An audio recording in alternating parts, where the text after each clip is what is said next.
इधर क्या प्रोग्रेस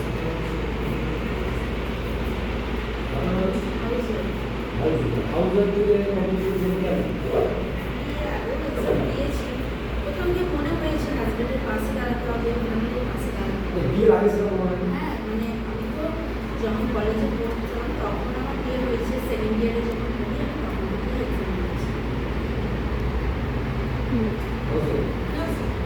আমি একটা সেলসে বাবা মারা যায়, বাকি গভর্নমেন্ট টিচার ছিল। আমি আফটার গ্র্যাজুয়েশন এক্সাম দিয়েছিলাম, দেখেছিলাম যে মানে আমার মনে হচ্ছে যে এক্সাম ভালো করেছিল, আলটিমেটলি ক্র্যাক করতে পারিনি। কিন্তু আমার বন্ধুবান্ধব যারা আমার সঙ্গে এক্সাম দিয়েছে পার্টি পলিটিক্সে চেষ্টা করে ভালো আছে, তারা তরফ থেকে চাকরি পেয়েছে, প্রায় 90% চাকরি এখন চলে গিয়েছে। তারপরে ওরা যখন চাকরি পাচ্ছিল দেখতে দেখতে আমিও একদিন চাকরি করতে বন্ধ করে দিয়েছিলাম, প্রাইভেট সেক্টরে সেলসে জব করেছি। বাকি মারা যাওয়ার পর প্রথম বুঝেছিলাম মানে আমার সেলসে জবে কিন্তু না আজকে আছে সেলসে জবে আজ থাকে 4-5 টার্গেট না অ্যাচিভ করতে থাকলে চাকরি হয়। এখন আমার এখন আমাদের টাইম আমি একটু সিঙ্গেল মাদার, তো ছেলের জন্য এখন না চাকরিটা একটা ফিক্স চাকরি সরকারি চাকরির যে পরীক্ষা দেব ফিউচার আগে যেটা ভাবিনি, কারণ ওই যে পার্টি পলিটিক্স এগুলো সাহস করে এক্সাম দিয়ে নিত, এক্সাম দিয়ে দিলে তোমরা যে টাইম নষ্ট করবো ঠিক আছে, কিন্তু তাছাড়া টাকাটা ইনকাম করতে পারলে সেটা বেটার ভালো। এখন কিন্তু সরকার যেটা যেটা ট্রাই করে দেখি সরকার চেঞ্জ করার দিন চেঞ্জ হয়ে গেছে হ্যাঁ যে দিনটা একবার কেটে দিতে হবে হ্যাঁ এবার ওই বল কোন বলে বলছি ইংলিশ সকালে না দুপুরে দেখবে কলেজ কলেজ সব করছি লাইফে মানুষকে কাজ করিস আচ্ছা কলেজ যাস না জীবনের সব থেকে কিমতি টাইম নষ্ট করেছি ওখানে বলছি কিন্তু অনেক কথা বলবো আমি আমার একদিন দিয়েছি স্কুলে তো রেখে গেলে আলাদা কলেজে 3 বছর আমার সঙ্গে 3 ছিল না, তোদের আমি 4 বা 5 বছর যাই যাই হোক না কেন এই সময়টা এই যে বন্ধু বান্ধবের সাথে যে ফিলিংসটা আসবে বা যে ঘোরাঘুরিটা হবে এটা হাজার করলেও পাবে না। এই হচ্ছে ধরুন লাস্ট মানে ব্যারিকেড আছে, তারপর সব সার্থক হবে।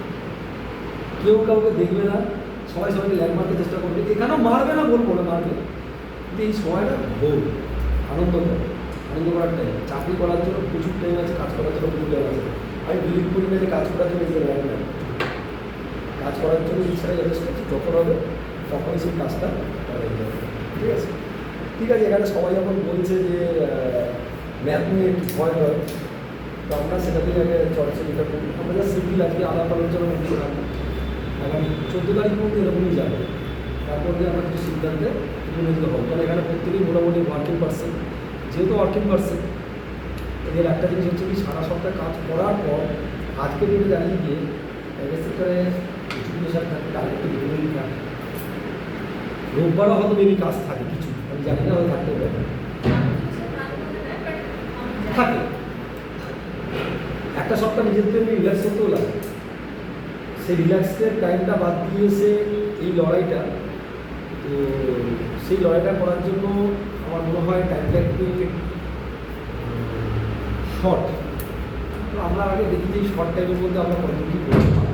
ঠিক আছে এতদিন পড়াশোনা হয়নি, পড়াশোনার বাইরে রয়েছে, সেখান থেকে বাড়ি থেকে আজকে আমাদেরকে এই জায়গাটায় যেতে হবে।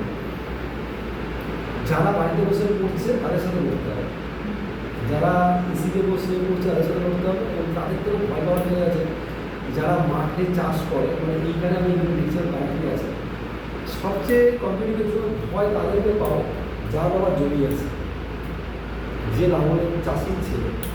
চাষির ছেলের কাছে চাষি হচ্ছে রাজীব গান্ধী বলে গেছিল যে ছদ্মবেশী বেকার, ডাব্লিউএসের প্রশ্ন ছদ্মবেশী বেকার যাদের কাছে পয়সা আছে, যাদের পরনে ছেঁড়া জামা কাপড় আছে, সব চাষিরা বুঝতে আছে। তো এই চাষিরা চাষি ছেলেরা যখন পড়ে না, এদের গেলে আটকানোটা খুব ডিফিকাল্ট। আমার কম্পিটিশন ওই ছেলেরা যে এসিতে বসে পড়ছে ওদের সাথে কম্পিটিশন নেই, ওই ছেলেগুলোর সাথে কম্পিটিশন যারা চাষি ঘর থেকে এসে পড়ছে। দুটো জিনিস মাথায় রাখতে হবে এইখানে শুরু করার আগে। আমার স্বপ্ন কি সেটা ফার্স্টে ভুলে যেতে হবে। কেন ভুলতে হবে? তার কারণটা হচ্ছে, আজ যদি তুমি স্বপ্নের পেছনে ছুটতে যাও তাহলে তোমার আর কাজটা ছাড়তে হবে, তুমি কাজটা ছাড়তে পারবে না। কিন্তু তুমি কাজটা না ছেড়ে বড়শিতে কী করে মাছ গাঁথতে পারো, ঠিক আছে, সেটা দেখতে হবে। এবং তার জন্য কী হয়, আমরা যারা ট্রেনে চলাচল করি, আমি যদি বিধাননগর রুটটা বোঝাই, সন্ধ্যাবেলা বিধাননগর দাঁড়িয়ে যারা কৃষ্ণনগরে, আমি জানি উঠলে নয় পা ভাঙবে নয় মাথা ভাঙবে। তারপরে বনগায় এলো, আমি যাবো দম বনগায়, ওটা মানে উঠলেও কোথায় গিয়ে নামিয়ে দেবে আমার ঠিক ঠিকানা নেই, আমাকে আরও 10 স্টেশনের পেছনে আসতে হবে। তাহলে আমার নৈয়াটির জন্য ওয়েট করাটা বেটার। খেলে গিয়ে লাভ নেই। কিছু পলিসি, কিছু নতুন সিস্টেম আমরা সেটা দেখি। এখানে ম্যাথমেটিক্স একটা সাবজেক্ট আছে, কারণ আচ্ছা সেটা অনেক ফর্ম বার হচ্ছে। এই ফর্মগুলোর মধ্যে আমাদের এখন যেটা সবার আগে দরকার সেটা হচ্ছে, আমরা প্রথম 3 মাসে বোঝার চেষ্টা কোনটার জন্য আমরা ব্যক্তিগতভাবে এলিজিবল আর কোনটার জন্য এলিজিবল নয়। আমরা যেটার জন্য এলিজিবল নয় সেই ফর্মটা আমরা ফিল আপ করবো, বা করলেও সেটাকে জাস্ট পরীক্ষা হবে, পরীক্ষা হিসাবে দিয়ে যায়, দিয়ে ক্যান্ডেল পরীক্ষা হিসাবে দিয়ে যায়, ঠিক আছে।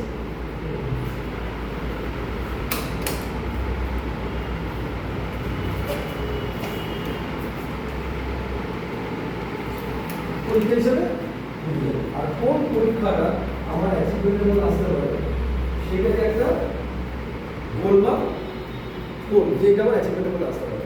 আমি একটা কথা বলছিল যে ম্যাথামেটিক্সটা যখনই যাই তখনই আমার মাথাটা ঘুরে যায়, এবং আমি দেখেছি যত স্টুডেন্ট আছে তারা এই যে একই কথা আমার ম্যাথ আমার মাথায় ম্যাথ মানে 10% করলে ম্যাথ দুটো ম্যাথ আমি খুব ভালো পাই, ইংলিশে খুব ভালো, তো 90% স্টুডেন্ট কিন্তু সেম জায়গায় লিড করে যে আমার মাথায় কিছু নেই, আমি এগুলো পারি না, আমাকে এটা নিয়ে সবসময় ভাবায়, আমি এটা নিয়ে বসে থাকি ঘন্টা লিটফল জিরো, আমি এই বই কিনেছি ওই বই কিনেছি, এই জায়গায় রাখতে হবে। এবার কম্পিটিটিভ এক্সামে ম্যাথের ক্ষেত্রে কি মাথায় রাখতে হবে, কম্পিটিটিভ এক্সামে ম্যাথ আমাকে শর্ট ফর্মে করতে হবে। এই শর্ট ফর্মের জন্য বাজারে কোনো বই নেই, কোনো বই নেই। অনেক স্যারদের মধ্যে এইবার আগে বর্ষে আমার শর্ট ছিল, শর্ট যে জানে না সেগুলো বর্ষে আমার শর্ট শেখাবে, যে শর্ট জানে সে আগে থেকে শর্ট শেখাবে, সে বর্ডার শেখাবে। এই দুটো হচ্ছে, তা আমরা আজকে একটু শুরু করি, ঠিক আছে, আর ভিডিও করতে হবে।